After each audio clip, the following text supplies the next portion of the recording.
Циганчето, дето ме спасява всеки път, когато притъмнея. Вчера връхлетя така щастливо, че денят запя и се разгърди. Како вика, срещу 10 лева моята сестричка стана фея. Има нова рокля, усмихни се. Колко е живот, да му се сърдиш. Како вика, всичко ще ти върна с лихвите, но само да порасна. 10 нови рокли ще ти купя, ти ще бъдеш следващата фея.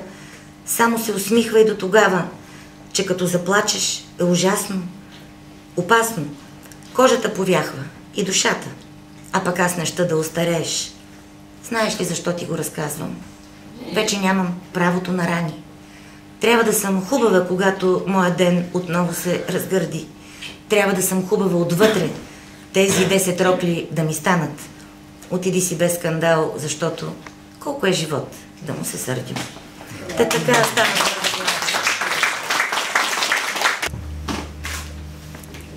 Аз съм им Цвете, приятел, любима жена, понякога муза. Това го приемам, обаче, Боже, мръдни си пръста, не ме оставяй сама, когато тези големи мъже заплачат, когато утихне непокорното мъжко небе и гневът им се свърши и само тъгата остава. Непосилна тъга е за моите рамене. Боже, мръдни си пръста, те не я заслужават. Давам душата си да изтрия мъжка сълза, но не става с просто смъртно женско прегръщане. Те не си спомнят къде е тяхното у дома. Боже, мръдни си пръста, отведи ги към вкъщи. Тези момчета с билет за отвъден живот ме признават за жива и ме обичат такава. Те са ми с нощния пийнал, но гениален народ, а не умеят на себе си да прощават. Циклоп. С две очи ме гледаше преди. Свидетелстват и облаци, и хора. Едното му око се умори, изгледа се по мен и се затвори. Сега съм там, в заслужения мрак, обичана, разлюбена, последна.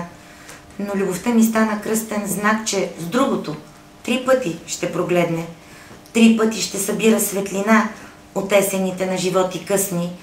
И после по библейски правила на 3-тият ще вземе да възкръсне. Светът ще е 3 пъти по-красив, жените ще са 3 пъти по-нежни. Сега е едноок, но пък е жив. С мен нямаше особена надежда.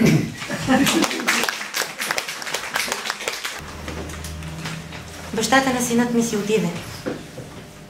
Не знам дали към ада или рая. Не знам дали пронизан от обида или простил на себе си, но зная, че тази нощ детето ми пътува с влака в 11:30 към гроба му, но не да се сбогуват, а да се срещнат равни по години. По всичките пропуснати години, в които са се сещали за кратко, единият за думичката сине, а другият за думичката татко. Голямо е момчето ми, голямо, но знае, че смъртта е по-голяма. Усещам как расте и става рамо и за вината просто въздух няма и се облягат двама невиновни, един на друг, с последната човечност. Синът ми вече с правото на спомен, баща му вече с правото на вечност.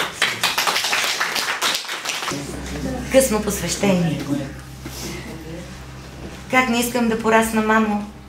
Вместо с цвете идвам с кошмари, вместо мъжко рамо, твоето рамо от сълзите ми горещи пари и от моите седмични потопи ред ми идва ти да се изплачеш.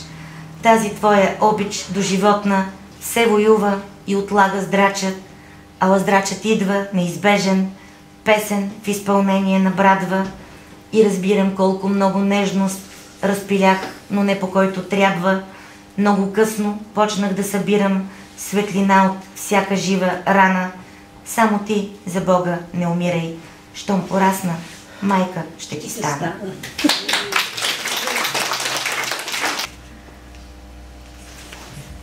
И едно стихотворение по мото на Борис Христов. Дъщеря ми кръстена на това стихотворение. Пътуваме влака, беше много малка и така се казваш, Самуил, така, кой се кръстена царя, ясно. Как се казваш момиченце Мария? И коя баба се казва Мария, нали разпитват в купето? Тя вика, не е баба, бе, някаква с диви круши в турбата. Аз съм Мария, жената на всички мъже и на мъртвите даже, Борис Христов. Китарата се казваше Мария. Да си купим балкон с прилежащите спалня и баня, да се веят предателски срещу слънцето твоите ризи.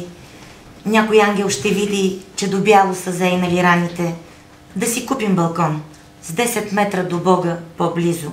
И мотор да си купим, неразчистени сметки с вятъра. До сега те надбягваше, но отутре ще има да взима и ще вземе любими от доброто на всички приятели, на които забравихме от високите скорости името. Да си купим 3 риби. Не прости ми това разточителство. Ще ги хванеш в реката, по-дълбока от нашето щастие и по-бистра от възторга изпълнил, подпалил очите ми. Ще платим с тези риби и страха, и случайните бягства. Да си купим мълчание, да си купим с рестото слово. И тогава, любими, който още обича, да каже: но онази китара няма как да си купим отново. Тя изпя песента си и за нас, и за мъртвите даже.